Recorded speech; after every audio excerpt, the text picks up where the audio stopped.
अस्सलाम वालेकुम। 10th class, कैसे हैं आप लोग। हम लोग कल पढ़ रहे थे प्रॉब्लम सॉल्विंग मेथड के कुछ स्टेप्स, तो उसमें हम लोग आज 6th पार्ट जो उसका था, 6 जो हेडिंग थी वो देखते हैं। बहुत इंपॉर्टेंट हेडिंग है, ठीक है, और ये स्टेप है। तो test and debug the program.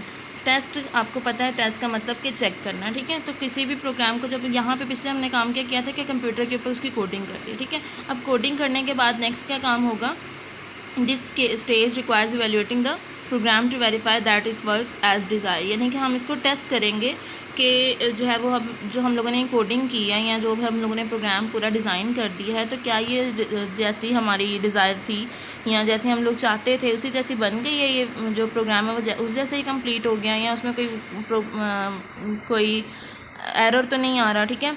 तो इसको फिर इस स्टेप में हम क्या करते हैं कि कोडिंग के बाद उसको चेक करते हैं। लेकिन इस चीज़ का भी ख्याल रखिएगा कि एक दफ़ा टेस्ट करके आपने उसको नहीं कह देना कि यह हमारा ठीक है, ठीक है। उसमें आप बार बार उसको different types of data, different sets of data आप उसको दें और उसको बार बार चेक करें कि आपके उसमें कोई प्रॉब्लम तो नहीं आ रही, ठीक है। Run the program several times using different sets of data, making sure that it work correctly for every situation provide in the algorithm. यानी कि आपने क्या करना है कि आप उसको बार बार दूसरी कुछ अलग अलग वैल्यूज़ दें। जैसे हम लोग कहते हैं कुछ वॉवल लेटर्स आप लोग जो है वो, यानी एक ऐसा प्रोग्राम बनाएं जिसमें हम ए लिखें तो वो कह दे ये वॉवल है, ठीक है। और अगर कोई मतलब ए या यू में से लिखें तो वो बता दे, उसका मैसेज दे दे कि ये वॉवल लेटर है, और उसके अलावा जो दूसरे लिखे हैं वो कॉन्सोनेंट है। तो अब मैंने ए लिख के मैंने अपना प्रोग्राम लिखा और मैंने उसमें सिर्फ ए के ही बताया कि A is the vowel letter, तो यानी ए को वो रन करेगा तो वो कह देगा वॉवल लेटर। तो मैं उसको ही चेक करके नहीं मैं करूँगी, मैं सारे वॉवल लेटर्स को ट्राई करूँ ताकि क्या वाकई सबके लिए उसका यही मैसेज आ रहा है, कोई इसमें प्रॉब्लम तो नहीं आ रही। इसी तरह से अगर आप कैलकुलेटर की बात कर रहे थे तो कैलकुलेटर में भी आप बार बार एडिशन सब्ट्रैक्शन वाला जो काम है वो आप करके देखें, जो भी आपने उसके मुताबिक बनाया है उसके मुताबिक उसको चेक करें, ठीक है। उसके बाद if is not producing desired result then error must be pointed and debugged, ठीक है। तो अब अगर उसमें कोई प्रॉब्लम आ जाती है, यानी जो रिज़ल्ट है वो हमें उस जैसा नहीं मिल रहा जैसा हमें मिलना चाहिए, तो फिर क्या होता है, उसमें एरर्स होते हैं। एरर्स का दूसरा नाम क्या है, बग्स, ठीक है। Bugs must be pointed and debugged. Debugged क्या है, यानी बग्स रिमूव करना, ठीक है। Debugging is the process to find the and remove errors from the program. तो ये डिबगिंग की डेफिनेशन जो आप लोगों ने कंप्लीट याद कर लेनी है, ठीक है। तो ये डिबगिंग के जो प्रोसेस है वो 3 तरह के एरर्स जब इसको डिफाइन करते हैं वो आपके पास हैं सिंटैक्स एरर, प्रोग्रामिंग एरर जो वो syntax error, run time error and logical errors. तो सिंटैक्स एरर हम लोगों ने कल बात की थी कि जो भी प्रोग्राम लिखा जाता है तो उसकी जो सारी ग्रामेटिकल रूल्स उसमें हम अप्लाई करके जो स्टेटमेंट लिखते हैं वो उसके सिंटैक्स कहलाते हैं। तो सिंटैक्स एरर मतलब हम लोगों ने प्रोग्राम लिखते वक्त तो कोई प्रॉब्लम नहीं करती, ठीक है।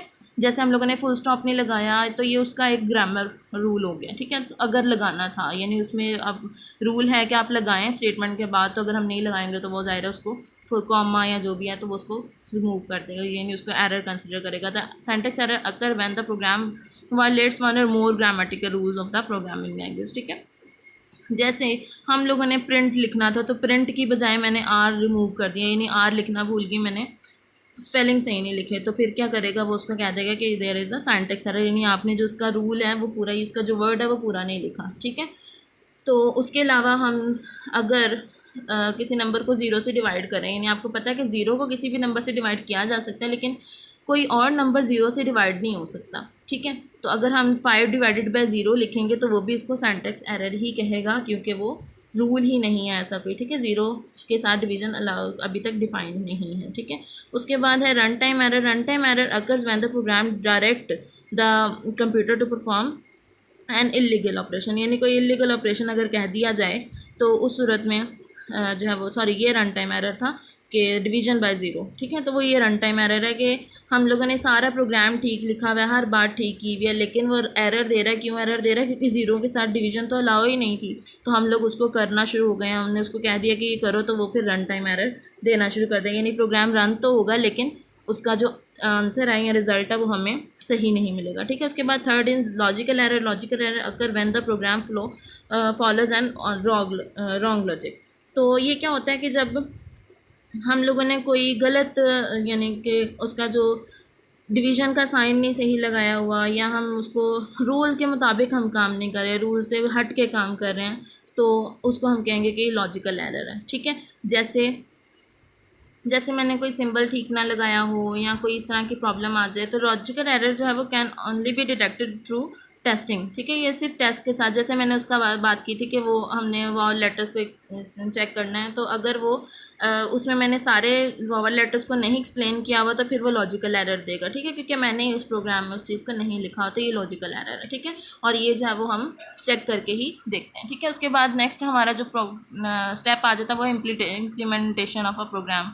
वंस द प्रोग्राम, जब हम प्रोग्राम को टेस्ट कर लेते हैं, मतलब उसको पूरा चेक कर लिया कि उसमें कोई प्रॉब्लम नहीं है, तो फिर उसके बाद इट मस्ट बी इंस्टॉल्ड और put on operations at the site where it be use. तो हम इसको क्या करते हैं, उसको फिर दे देते हैं कि इसको अब आप चेक करें, यानी उसको दे देते हैं एज अ, यानी जो यूज़र है उसको टेस्ट करने के लिए, ठीक है। तो यानी उसके ऊपर काम करना शुरू करवा देते हैं, उस वो प्रोग्राम रन होना शुरू हो जाता है, तो वो क्या कहलाता है, इम्प्लीमेंटेशन ऑफ अ प्रोग्राम। उसके बाद maintain and update the program. ये क्या चीज़ है कि उसको मेंटेनेंस उसकी करेक्ट रखना, ठीक है, उसको अपग्रेड करते रहना जैसे जैसे ज़रूरत है, जैसे जैसे हम इसको चेंजेस ला रहे हैं तो उसके मुताबिक उसको अपग्रेड करते रहें, ठीक है।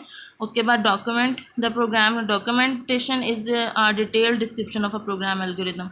तो ये क्या चीज़ है, ये डिटेल्ड इन्फॉर्मेशन होती है, जो भी हम लोगों ने एल्गोरिदम लिखा, उसका कोडिंग मेथड क्या था, उसका प्रॉपर यूजेस किस किस तरीके से करना है, यानी ये यूज़र के लिए भी समझें कि यूज़र को फैसिलिटेट करने के लिए भी हम दे सकते हैं, ठीक है। तो for the users who rely upon the program on the day to day basis, यानी कि जिसने इस प्रोग्राम को यूज़ करना है तो उसको सारी डॉक्यूमेंटेशन के साथ उसको बता दिया। जैसे आप एक न्यू प्रोडक्ट खरीदते हैं, कोई मोबाइल खरीदते हैं, तो उसके साथ उसका पूरा प्रोसीजर आपको, या कोई भी इस तरह की आप चीज़ ख़रीदते हैं कोई, तो आपको उसका पूरा प्रोसीजर बताया जाता है कि ये इस तरीके से यूज़ होगा, यहाँ से इस बटन से आप ये कर सकते हैं वगैरह वगैरह। तो पूरी डॉक्यूमेंटेशन उसकी जो है वो हुई होती है, ठीक है। तो ये किस लिए होती है, यूज़र के लिए, ताकि उसको यूज़ करने में आसानी हो, ठीक है। तो ये उसके कुछ पॉइंट्स बताए गए हैं, आप लोग देख लीजिएगा डॉक्यूमेंटेशन के। तो यहाँ तक आप लोगों ने इस पूरे टॉपिक को कम्प्लीटली याद कर लेना, ठीक है जी। अपना ख्याल रखिएगा, अल्लाह हाफिज़।